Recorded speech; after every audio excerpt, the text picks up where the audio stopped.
بسم اللہ الرحمن الرحیم۔ آج ایک نئی ویڈیو کے ساتھ آپ کی خدمت میں حاضر ہوں۔ تو آج کی اس ویڈیو میں بات ہوگی مرغیوں کی قوت مدافعت کو کیسے مضبوط کیا جائے، کیا کیا حکمت عملی اختیار کی جائے کہ ان کی قوت مدافعت مضبوط اور یہ بیماری کا مقابلہ کرنے کے لیے ہر وقت تیار رہیں۔ اس میں سب سے پہلے یہ ہوتا ہے کہ آپ اپنے چکس کو، آپ اپنے مرغیوں کو، آپ اپنے فلاق کو بایو سیکورٹی کا سب سے پہلے آپ نے خیال رکھنا ہے۔ اس میں آپ ڈیٹول لے سکتے ہیں اور مختلف قسم کے مارکیٹ میں اسپریئر موجود ہیں۔ اس کے ذریعے آپ نے اپنے فارم کو، آپ نے جہاں پہ بھی اپنے مرغیاں رکھی ہیں ادھر آپ نے ساری وہ سپرے کر کے بیکٹیریا جو ان کو جراثیم والے بیکٹیریا وہ ختم کرنے ہیں۔ دوسری بات یہ ہے کہ آپ نے خوراک میں ایسی چیزیں ان کو دینی ہے جو کہ ان کی قوت مدافعت کو وہ بڑھائیں اور ان کو بیماریوں کا مقابلہ کرنے کے لیے وہ تیار رکھیں ہر وقت۔ اس میں آپ فیڈ کے اندر مختلف چیزیں آپ ان کو آرگینک چیزیں جو آپ ان کو دے سکتے ہیں، فیڈ کے ساتھ آپ ملا کے دے سکتے ہیں۔ ایک ٹائم پہ فیڈ دے سکتے ہیں، دوسرے ٹائم پہ آرگینک چیزیں دے سکتے ہیں۔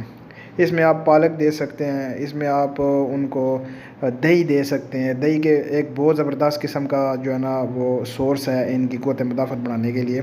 وہ ایسے بیکٹیریا پیدا کرتا ہے جو اندر ان کی نشو و نما کے لیے، ان کی قوت مدافعت وہ بڑھانے کے لیے بہترین ہوتے ہیں۔ اس کے علاوہ اور کافی ساری چیزیں ہیں۔ سیب کا سرکہ آپ پانی میں ان کو ملا کے دے سکتے ہیں۔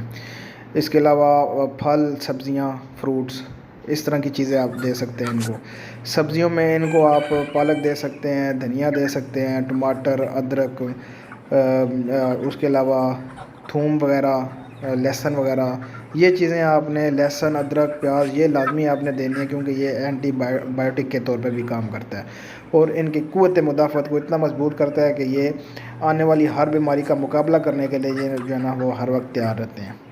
مزید تفصیل سے پہلے جن دوستوں نے میرا چینل سبسکرائب نہیں کیا ان دوستوں سے گزارش ہے میرا چینل سبسکرائب کریں، لائک کریں، شیئر کریں۔ اس چینل میں آپ کو تمام تر پرندوں کے حوالے سے، ان کی بیماریوں کے حوالے سے، جانوروں کے حوالے سے گائیڈ کیا جائے گا، ان کی بیماریوں کے حوالے سے، ان کی خوراک کے حوالے سے، ان کے رہن سہن کے حوالے سے۔ تو ویڈیو کی طرف واپس چلتے ہیں کہ آپ نے جو چکس رکھے ہیں، جو مرغیاں رکھی ہیں، ان کے نیچے جو بچھالی موجود ہوتی ہے، جو کہ آپ نے مٹی بچھائی ہوئی ہے یا آپ نے چاول کا چھلکا بچھایا ہوا ہے یا آپ نے بھوسا بچھایا ہوا، کچھ بھی آپ نے جو بچھایا ہوا ہے اس کو آپ نے خشک رکھنا ہے، ہر وقت خشک رکھنا ہے۔ اس کو ایسی کوشش کرنی ہے کہ وہ گیلا نہ ہو، کیونکہ جب وہ گیلا ہوگا تو مختلف بیماریوں کو وہ اپنے ساتھ لے کے آئے گا۔ یہ بیماریوں کو روکنے کا وہ سب سے بہترین طریقہ ہے کہ ان کو آپ نے ہر وقت خشک رکھنا ہے۔ دوسری یہ بات ہے کہ جو برتن جس میں آپ ان کو فیڈ ڈالتے ہیں، جس میں آپ ان کو پانی وغیرہ ڈال کے دیتے ہیں، وہ آپ نے اچھے طریقے سے روز دھونے ہیں اور اچھے طریقے سے ان کو دھوپ وغیرہ لگوانی ہے تاکہ اس کے اندر جو جراثیم موجود ہوں وہ وہ مر جائیں۔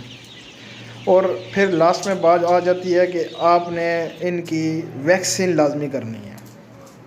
موسم کے حساب سے آپ نے ان کی ویکسین بھی کرنی ہے، اور جب ان چکس جو لے کے آتے ہیں آپ، تو جب ان کا ویکسین کا شیڈول شروع ہو جاتا ہے تو پھر آپ نے ان کی ویکسینیشن لازمی کرنی ہے۔ یہ ایسی باتیں جو میں اس ویڈیو میں آپ کو بتا رہا ہوں، یہ ایسی باتیں ہیں جو ان کی قوت مدافعت کو بڑھانے کے لیے سب سے بہترین ہے۔